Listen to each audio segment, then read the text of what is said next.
Domenico Dolce and Stefano Gabbana are both openly gay men who spent 21 years as a same-sex couple. They became two of the world's most influential fashion designers and industry icons.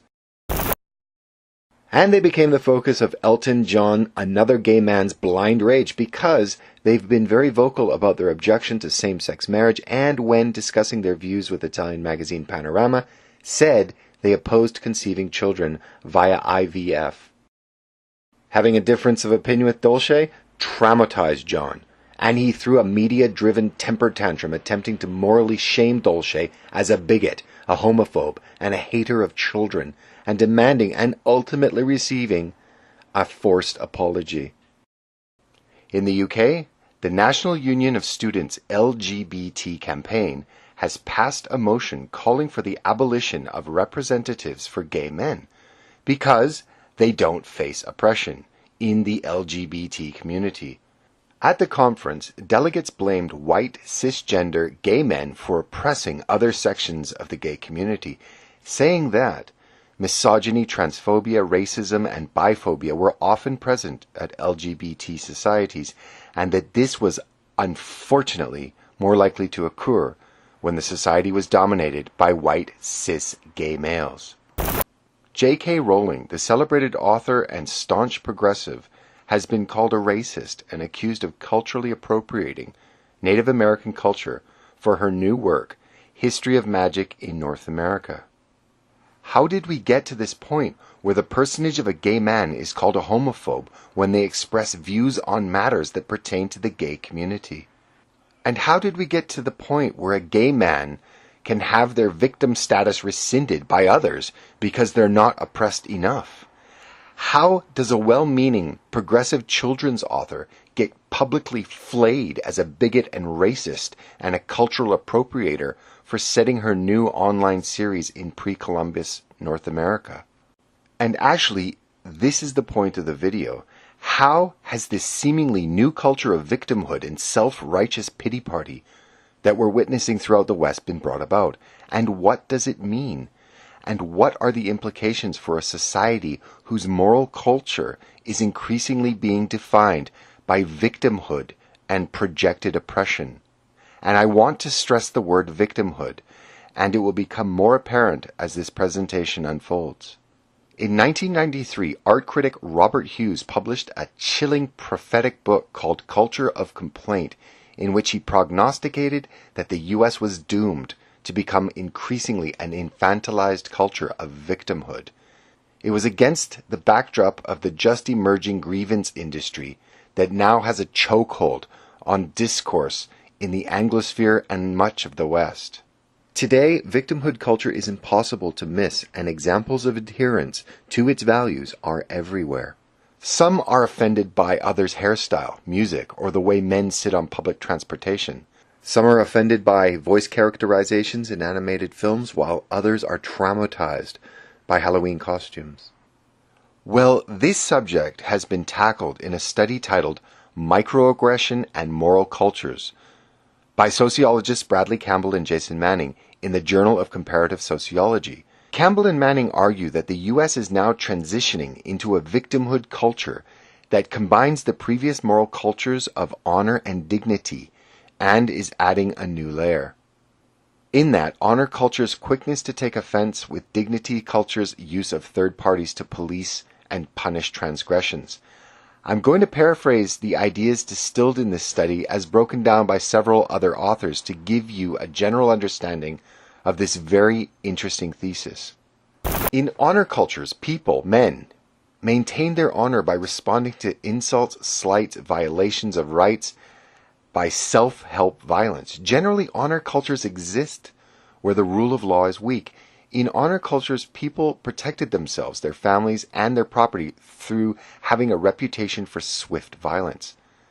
During the 19th century, most Western societies began the moral transition toward dignity cultures, in which all citizens were legally endowed with legal rights. In such societies, persons' property and rights are defended by recourse to third parties, usually courts, police, and so forth, that, if necessary, wield violence on their behalf. Dignity cultures practice tolerance and are much more peaceful than honor cultures. Campbell and Manning describe how the culture of victimhood, in which people are encouraged to respond to even the slightest unintentional offense, as in honor culture, but they must appeal for help to powerful others, including employers or administrative bodies, to whom they must make the case that they've been victimized. And this gives rise to an intense effort to identify oneself as a fragile and aggrieved victim. Critics of the culture of victimhood are often attacked as abusers themselves, perpetuating a culture of harm and assault. Frequently, the response that embattled critics is to assert that they are victims as well. Men criticized as sexist for challenging radical feminism defend themselves as victims of reverse sexism. People criticized as being unsympathetic proclaim their own history of victimization. In courts, during sentencing, it's common, even de rigueur, for felons to proclaim that their history of victimization contributed to their harmful illegal actions. In our culture of victimhood, victims can be excused for victimizing others, taking away the rights, freedoms, and autonomy of others in service of their own victimization. This new moral culture even comes complete with its own vocabulary. Noun or ism plus privilege can't have a new moral culture without isms, trigger warning, microaggressions, safe spaces, and the usual buzzwords: hateful, binary, intersectional, speak truth to power, solidarity, progressive, oppression, social justice, fascist, ableism, identity group plus community, journey, and others I can't really remember at the moment. When victims publicize microaggressions, they call attention to what they see as the deviant behavior of others. In doing so, they also call attention to their own victimization. Indeed, many ways of attracting the attention and sympathy of third parties emphasize or exacerbate the low status of the aggrieved. People portray themselves as oppressed by the powerful, as damaged, disadvantaged, and needy. What many find shocking about the culture of victimhood is that it involves rejecting previously conventional moral injunctions to ignore insults, recognize the good intentions of those who accidentally give offense, and be charitable and civil toward those whom we disagree with. They instead illustrate a high sensitivity to slight, such that verbal offenses or even disagreements merit a serious response. So who cares if we're becoming a culture of victimhood? Everyone should, as this mentality is not only self-destructive, it's totally polarizing. This kind of mentality makes it ever more difficult to resolve disputes, both social and political, as it removes the necessary give and take, as well as being able to agree to disagree, and turns every difference into a battle between good, us, and evil, them.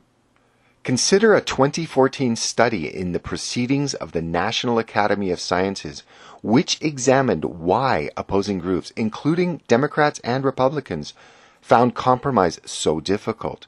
The researchers concluded that there was widespread political motive attribution asymmetry, in which both sides attributed their own group's aggressive behavior to love, but the opposite sides to hatred. Today, millions of Americans believe that their side is basically benevolent, while the other side is evil.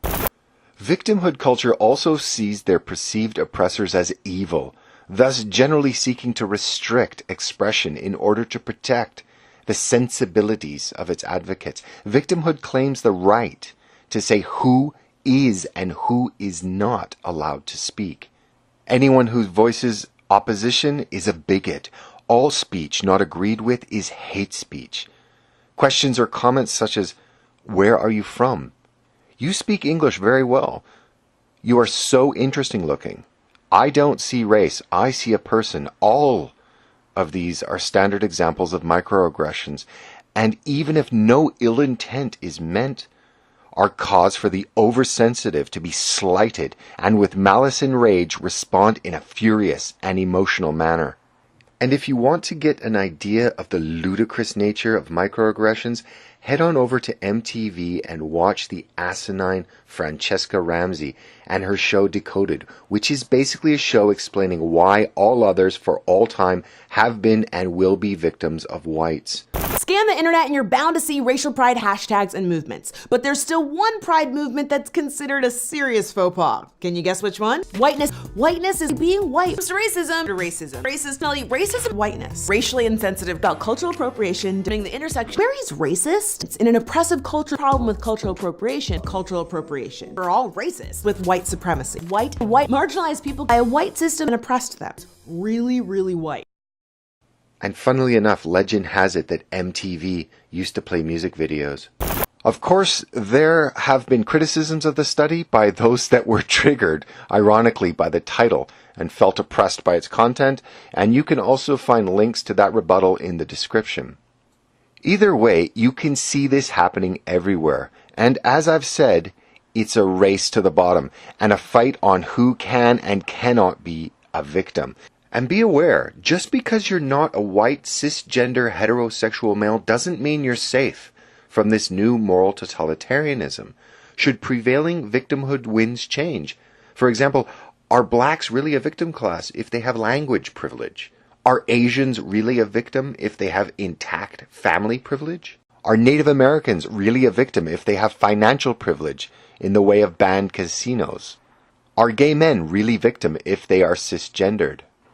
Can white women really be raped by non-white men, as rape is an expression of power plus privilege, and white women have both? I actually did see this mockingly float around the internet a while back, and sadly enough, I've kept running into example after example of white women in real life who utterly believe this and sympathize with their rapists because they lack white privilege, and in some cases were hesitant to involve the authorities. And whites being supportive of their rapists of color is not confined to women. This is Karsten Nordal Hauken, a heterosexual man who was raped by a Somali asylum seeker and participated in a new documentary titled I Unto Me. After he was raped, he wrote that, "For me, it resulted in years of depression, abuse, loneliness, and isolation." However, with the new culture of victimhood, he felt even more guilt that the Somali asylum seeker that sodomized him was deported from Norway. This new shift in moral culture is toxic to all peoples, regardless of gender, orientation, color, or creed. This new paradigm also uses what George Carlin called soft language, or the newspeak that's being formed around the culture of victimhood. Microaggression basically equates to easily offended people. Safe spaces is segregation by another name. Trigger warnings equals censorship. Privilege equals moral demerits within the new moral construct. And white privilege, the neutron bomb or ultimate kryptonite within the new moral framework.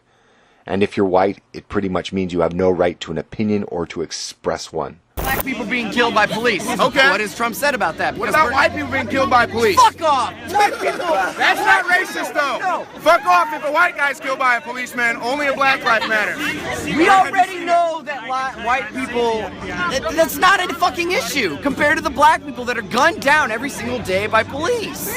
Gunned down every single day by...